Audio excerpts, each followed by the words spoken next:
Hey everyone, and welcome once again to the Unconventional Boss YouTube channel. Really quick, before we get started today, as ever, I want to tell you what you're going to get by the end of this video. Why? Because otherwise you're spending some minutes of your time wondering what the hell is this chump talking about, and should I just turn him off?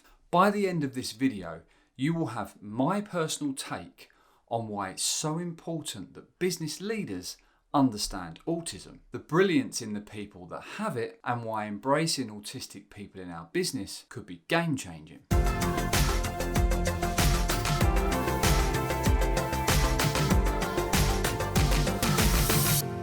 So that I'm not opening myself up for a world of abuse here, the following views are based on my own personal experience alone. They're not factual in any way and shouldn't be taken out of context. I must also stress that the ASD spectrum is vast, and not everything I say today is going to apply to everyone that's on it. So how do I even have an opinion on this? Well, without going into too much detail, my eldest son Jacob is autistic, and to say he's changed my world and the way that I manage would be the understatement of the century. If you are new to the channel, I'd really appreciate it if you'd subscribe down below, hit the notification so you don't miss my weekly updates, drop a like on this video and say hello in the comments. You see, for many people that have never come into contact with someone on the ASD spectrum that they know of, autistic people can be a little bit scary, a bit unpredictable, not your normal type of character. It's like anything, I suppose. Until you experience it for yourself, it's going to fit into the unknown category. But it's here that the size of the opportunity for business leaders should start to present itself. See that comfort zone, John? I'm jumping out of that today.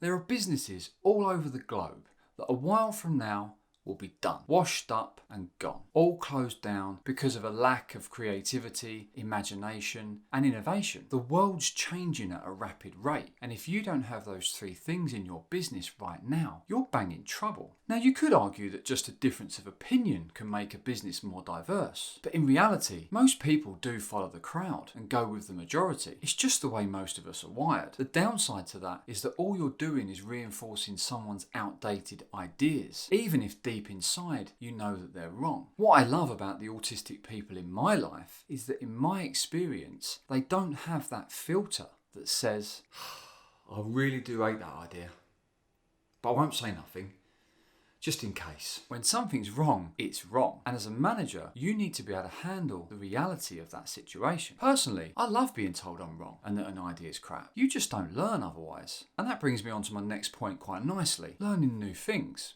In any managerial position, you have to be able to adapt to various different skill sets, mindsets, personalities, and challenges. Oh, and they change on a weekly basis. I can't cope with this.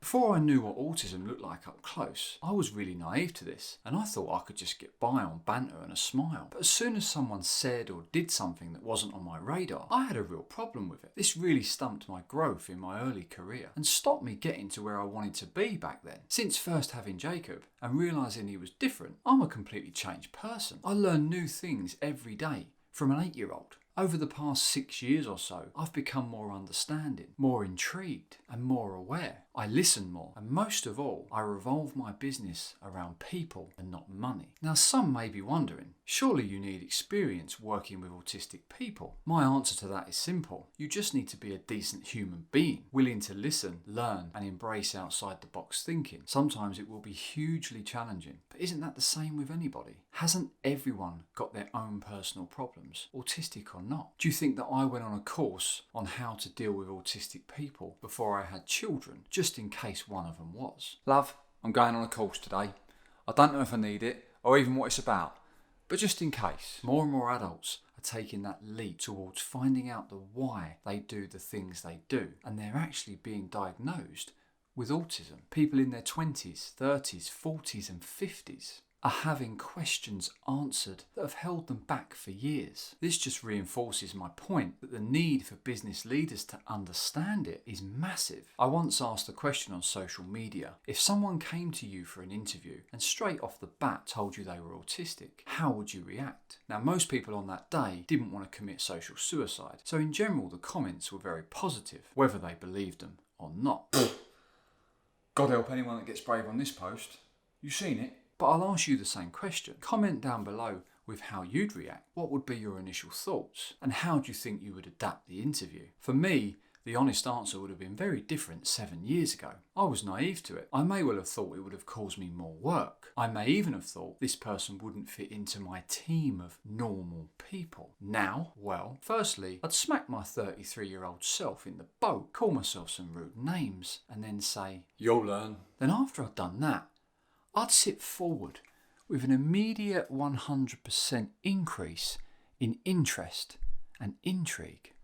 Tell me more, I'd say. Explain to me what you can bring to my business to make it better. You see, knowing what I know about autism gives me the freedom to have this approach, to not fear the unknown, but rather embrace it. It's been said to me in the past that we all sit somewhere on the spectrum. Now, whether that's true or not, I certainly resonate with a lot of Jacob's behaviours that most people will call his autistic tendencies. For many, the word autism brings about a fear of change, a fear of challenge and losing control of a situation. Business owners that until now have had everything their own way may shy away from an alternative view on the world because they're happy with the way things are. Nah, people have been doing what I say for 30 years.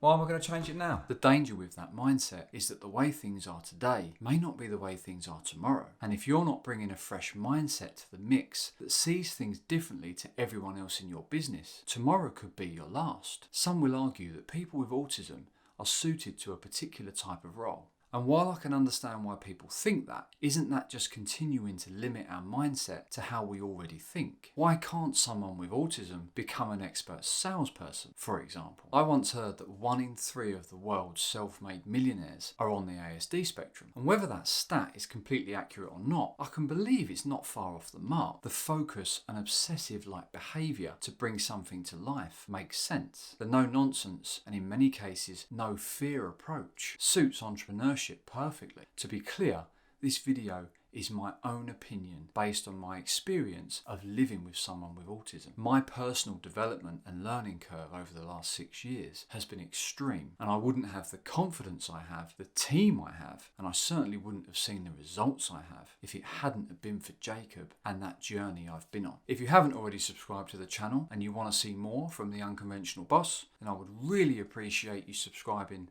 up there. And I've even left another little video over there. Thanks very much for watching. I really do appreciate it. And I'll see you next time.